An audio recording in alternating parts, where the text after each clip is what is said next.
Hello, my name is Peter Dyke. I am the Assistant Director of Music at Hereford Cathedral, which means I play for the vast majority of the services and the concerts that take place there from day to day. But today I've come to Moccas in West Herefordshire, where there's a very fine two-manual organ that's just had a major restoration done upon it by Nicholson's of Malvern. It's a very fine instrument, you can see it behind me. It looks fantastic and it sounds fantastic as well.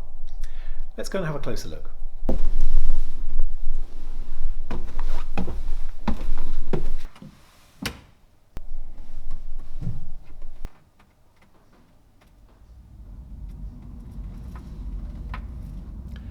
That sound you can hear is the blower firing up, and it's great to be up here in the organ loft. I'm going to play a variety of pieces that show off the various tone colours and the range of this fine restored Walker organ.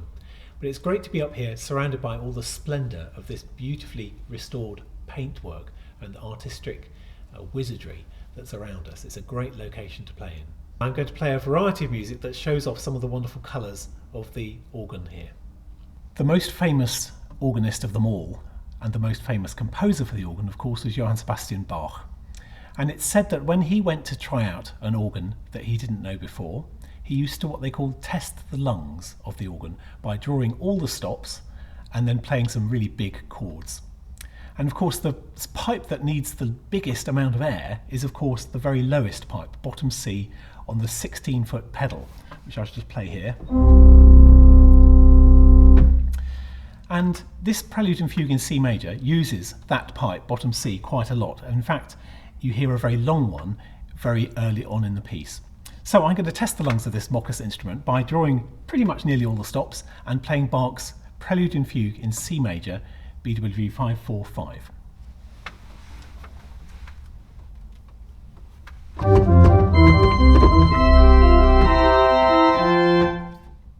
I'm going to just take that again because I hit a wrong note. This introduction's alright, but I'm going to just play that back again.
So far we've heard the organ played full, with all the stops out, and I'm glad to say the lungs were absolutely fine.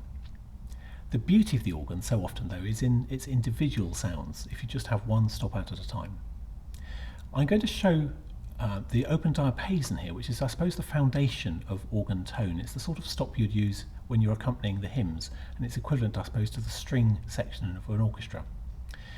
The open diapason, I'm going to play it in a piece by Thomas Tomkins, and I suppose for him you'd have been thinking about a consort of viols, because Thomas Tomkins was born in 1572, died in 1656, and very much a representative of that Tudor time of composing when there was quite a lot of difficult times for the church in many ways. Tomkins was a native of Wales, but worked for quite a lot of his life in Worcester, so it's quite nice to think that he might have passed not too far away from Moccas on his way from St David's to Worcester at some stage. This is a little verse.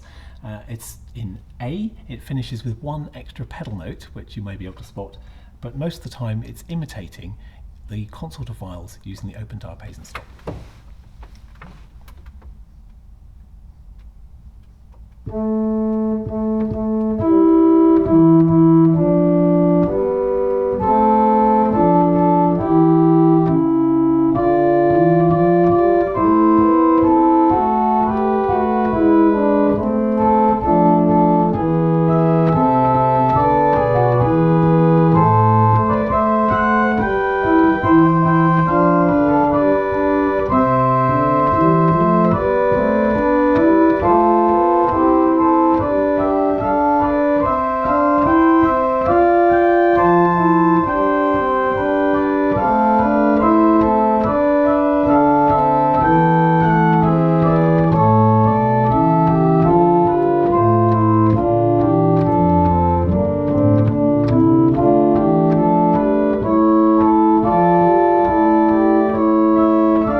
People sometimes say to me, why do we have two keyboards on organs? And sometimes, of course, you have more than two. You can have 3, 4, 5, as many as 7 sometimes.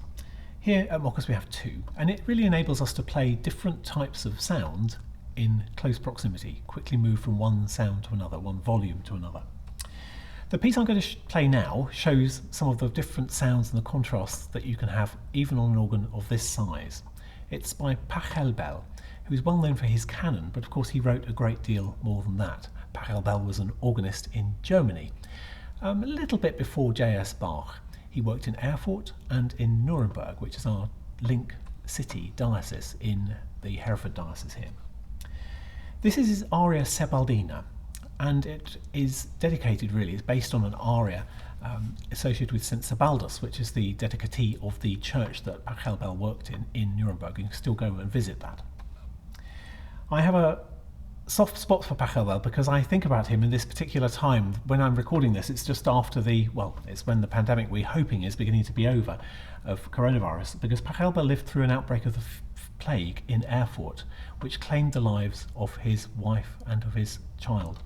And it must have been terrible for him, but of course he responded to that tragedy by writing pieces of music, sets of variations, including, I think, this one here, the aria Sebaldina. It's quite a sad melody, and it alternates between the two manuals and uses lots of different stops. I think it might have been a bit of a prototype for Bach's Goldberg variations, which of course took the form even further. So this is Pachelbel's aria Sebaldina.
This organ, the Walker organ, was built in 1872 when Elgar was a teenager. It remains appropriate. It works very well for music written after the date that it was constructed, including this music by Elgar that he wrote when he was a fairly young man in the 1880s. This is one of the Vesper voluntaries. It's one in F sharp minor. It's marked Allegretto pensoso. And that, I suppose, means fairly fast and fairly thoughtful. And I think quite a lot of Elgar's music is a little bit like that, unlike the marches that we tend to know him for. He was actually quite a thoughtful person. Of course, came from somewhere not very far from this area here in Herefordshire. This is expressive music, and to help the expression, it uses what we call the swell pedal. And we've got a trigger swell down here, which I operate with my right foot. This opens and shuts some shutters in the organ that conceal certain sections of the pipes on the top manual here, on the swell. And it enables you to make crescendos and diminuendos, make variation in the intensity. It's only a slight variation, but it makes it a little bit more expressive in parts, and you'll be able to see that in this work. Here I am. I'm just going to demonstrate it for you here. When it's up, it's quiet. When it's down, the music is louder. So this is Elgar's Vesper Voluntary number 7 in F sharp minor.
For my final piece today, I'm going to return to using the full resources of this fine organ. So I'm going to use every single stop in this piece by Charles Villiers Stanford. This was written in 1908. It's its postlude in D minor. And I think he had the full orchestra in mind when he wrote this piece, because it contrasts a very loud and strident almost opening section with a very lyrical and quiet middle section. And it all builds to a very thrilling conclusion. Stanford's postlude in D minor, written in 1908.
I've really enjoyed playing this organ at Moccas. It's absolutely super. Do come and hear it if you can, and if you get a chance, come to another concert or come to hear a service.